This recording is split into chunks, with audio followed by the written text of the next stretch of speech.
ICC T20 cricket world cup के पहले ही match में पाकिस्तान ने वो कमाल कारकर्दगी दिखाई कि ये 2 साल पहले 2024 का क्रिकेट वर्ल्ड कप याद आ गया।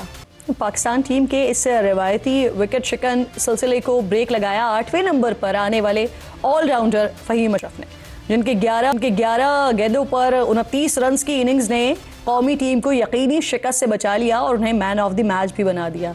लेकिन यहाँ भी एक मौके पर ट्विस्ट आया था, और ट्विस्ट आया उस वक्त जब 19वें ओवर में फहीम अशरफ का कैच ड्रॉप हुआ, वरना पाकिस्तान की शिकस्त यकीनी समझी जा रही थी। 3 विकेट्स की बमुश्किल जीत के बाद पॉइंट्स टेबल पर पाकिस्तान का रन रेट 8.24 है। अब सूरत हाल ये है कि पाकिस्तान ने 15 फरवरी को भारत के साथ मैच न खेलने का फैसला कर रखा है। अगर पाकिस्तान को अगले मरहले में पहुंचना है तो ग्रुप स्टेज के तमाम मैचेस न सिर्फ जीतना होंगे बल्कि अच्छे मार्जिन से जीतकर रन रेट को बेहतर करना होगा।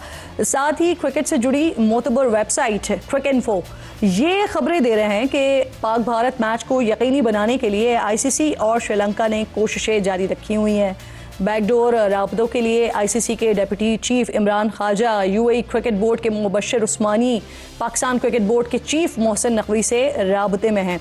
दूसरी तरफ श्रीलंका ने पाकिस्तान से मैच के बॉयकॉट के फैसले पर नज़रसानी की दरख्वास्त की है। श्रीलंकन क्रिकेट बोर्ड का कहना है कि पाक भारत मैच न होने से उनके मुल्क की सयाहत को शदीद नुकसान पहुँच सकता है, जो पहले ही माशी बहरान के असरात से निकलने की कोशिश कर रहा है। इसलिए पाकिस्तान टीम श्रीलंका को नुकसान से बचाए और इंडिया के खिलाफ मैच खेले।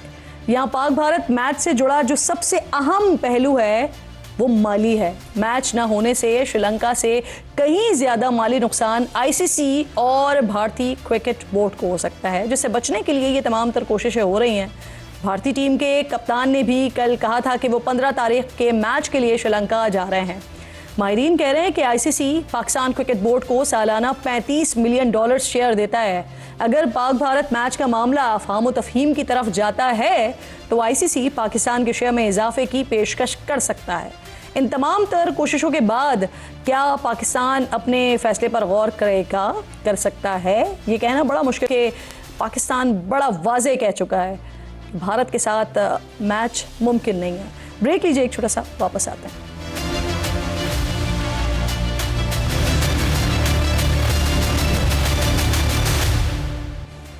आज मैं इंडस्ट्री के लिए जो टैरिफ है उसमें 4 रुपये 4 पैसे कमी का और ऐलान कर रहा हूँ। मेरा अगर बस चले तो मैं इसको 10 रुपये और कम करूँ, लेकिन हाथ बंधे हुए आप अच्छी तरह जानते हैं।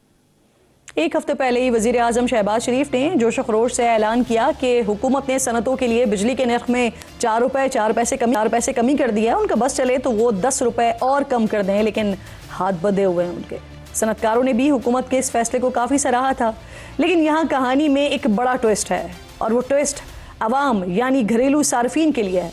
हुकूमत सनतों को बिजली में फ़ी यूनिट रिलीव अवाम की तकलीफ बढ़ा कर देने जा रही है। वफाकी हुकूमत ने बिजली के बुनियादी टैरिफ में कमी और घरेलू सार्फिन पर फिक्स्ड चार्जेस लगाने का फैसला कर लिया है, और पावर डिवीज़न ने वफाकी काबीना की मंजूरी के बाद दरख्वास्त न्यापरा में भी जमा करवा दी है, जिसकी समाअत 3 दिन बाद होगी। डॉन अखबार की खबर के मुताबिक हुकूमत के इस फैसले से तकरीबन 125 अरब रुपए इकट्ठे होंगे, जो सनतों को दिए गए रिलीफ के लिए इस्तेमाल होंगे, जिससे 2 करोड़ 85 लाख घरेलू सार्फिन मुतासर होंगे। अभी तक 300 यूनिट तक इस्तेमाल करने वाले सार्फिन पर फिक्स्ड चार्जेस नहीं आए, लेकिन अब पावर डिवीज़न ने माहाना 300 यूनिट तक के घरेलू सार्फिन पर भी फिक्स्ड चार्जेस लगाने की तजवीज़ दे दी है, जो प्रोटेक्टेड और नॉन प्रोटेक्टेड दोनों सार्फिन पर लगाए जाएंगे। पावर डिवीज़न ने माहाना 100 यूनिट इस्तेमाल करने वाले प्रोटेक्टेड घरेलू सार्फिन से 200 रुपये और नॉन प्रोटेक्टेड से 275 रुपये फिक्स्ड चार्जेस और 200 यूनिट वालों से 300 रुपये फिक्स्ड चार्जेस वसूल करने की तजवीज़ दी है। इसी तरह माहाना 300 यूनिट वाले नॉन प्रोटेक्टेड सार्फिन पर 350 रुपये फिक्स्ड चार्जेस आयद करने की तजवीज़ दी गई है। 400 यूनिट वाले सार्फिन के लिए फिक्स्ड चार्जेस 200 रुपये से बढ़ाकर 400 रुपये कर दें। 500 यूनिट इस्तेमाल करने वाले सार्फिन के फिक्स्ड चार्जेस 400 रुपये से बढ़ाकर 500 और 600 यूनिट पर फिक्स्ड चार्जेस 600 रुपये से बढ़ाकर 675 रुपये करने की तजवीज़ दी गई है। लेकिन यहाँ भी एक दिलचस्प सूरत हाल है। 700 और उससे ज़ायद यूनिट इस्तेमाल करने वालों के लिए फिक्स चार्जेस में कमी तजवीज़ की गई है। पावर डिवीजन ने 700 तक यूनिट्स इस्तेमाल करने पर फिक्स चार्जेस 125 रुपए कम करके 800 रुपए से 675 रुपए करने और 700 से जायद यूनिट्स इस्तेमाल करने पर 1000 रुपए फिक्स चार्जेस में 325 रुपए कमी से 675 रुपए करने की तजवीज़ दी है। यानी अमीर रिलीव और गरीब पर मजीद बोझ की तजवीज़ है। सोने पे मजीद सुहागा ये है कि 300 यूनिट तक इस्तेमाल करने वाली अवामी क्लास पर तो फिक्स्ड चार्जेस का बोझ बढ़ाया जा रहा है, लेकिन दूसरी तरफ 300 यूनिट से ज़ायद इस्तेमाल करने वाली अपर क्लास के लिए बुनियादी टैरिफ में भी कमी तजवीज़ की गई है। माहाना 400 यूनिट्स बिजली इस्तेमाल करने पर फी यूनिट घरेलू सारिफ के लिए 1 रुपये 53 पैसे कमी, 500 यूनिट तक फी यूनिट 1 रुपये 25 पैसे और 600 यूनिट तक फी यूनिट 1 रुपये 40 पैसे कमी की तजवीज़ भी दी गई है। जबकि माहाना 700 यूनिट घरेलू इस्तेमाल पर फी यूनिट 91 पैसे और 700 से ज़ायद यूनिट्स इस्तेमाल पर 49 पैसे फ़ी यूनिट कमी करने की तजवीज़ है। हुकूमत की इन तजावीज़ से मुझे 6 माह पहले गाड़ियों के हवाले से किया गया एक फ़ैसला याद आ गया, जहां जुलाई में हुकूमत की तरफ से आयद नए टैक्सेस की वजह से मुतवसत तबके की गाड़ी इसकी कीमत में 2 लाख रुपए तक का इजाफा, जबकि लग्जरी गाड़ी की कीमत में 25 लाख से 2.5 करोड़ रुपए तक कमी हो गई थी। इस्लामाबाद की मस्जिद खदीजतुल कुबरा में धमाके के बाद सिक्योरिटी फोर्सेस ने मुल्क के कई शहरों में ताबड़तोड़ कार्रवाइयाँ की हैं। नौशहरा से खुदकुश हमलावर के 4 सहूलतकारों को धर लिया गया है। गिरफ्तार होने वालों में धमाके का मास्टरमाइंड अफगान शहरी भी शामिल है। कार्रवाई के दौरान सख्त मज़ाहमत का सामना भी करना पड़ा है। एक पुलिस एहलकार ने जाम शहादत नोश किया है, जबकि कई एहलकार ज़ख्मी भी हुए हैं। खुदकुश हमलावर के भाइयों को भी हिरासत में लिए जाने की इत्तलात हैं। कहा जा रहा है कि खुदकुश हमलावर आखिरी वक्त तक अपने बहनोई से राबते में था। आज इस्लामाबाद में प्रेस कॉन्फ्रेंस की वज़ीर दाखिला ने, उन्होंने कहा कि हमलावर ने तरबियत अफगानिस्तान में ली है। अफगान सरजमीन पर कालेदम, TTP और दाइश मिलकर काम कर रहे हैं। भारत ने मई में शिकस्त के बाद दहशतगर्दों की फंडिंग 3 गुना बढ़ा दी है। जिस दहशतगर्द को पहले $500 दिए जाते थे, अब उसको $1500 दिए जा रहे हैं। और इसमें कोई शक नहीं है कि ऑपरेशन सिंदूर की नाकामी के बाद अब भारत ऑपरेशन सिंदूर 2 अपनी प्रॉक्सीज के जरिए करवाना चाह रहा है और बेगुनाह शहरियों को निशाना बना रहा है। प्रोग्राम में बात करने के लिए मेरे मौजूद में मुझे मुआविन खुसूसी वज़ीर आज़म के हुज़ैफ़ा रहमान साहब ज्वाइन कर रहे हैं। आपके वक्त की बेहद शुक्रगुज़ार हूँ। हाफ़िज़ हम्दुल्ला साहब जमीयत उलमा इस्लाम से मेरे साथ स्टूडियो में मौजूद हैं, आपकी बेहद शुक्रगुज़ार हूँ। और साथ साथ नईम हैदर पंजोता साहब पाकिस्तान तहरीक इंसाफ के अहम रहनुमा हैं।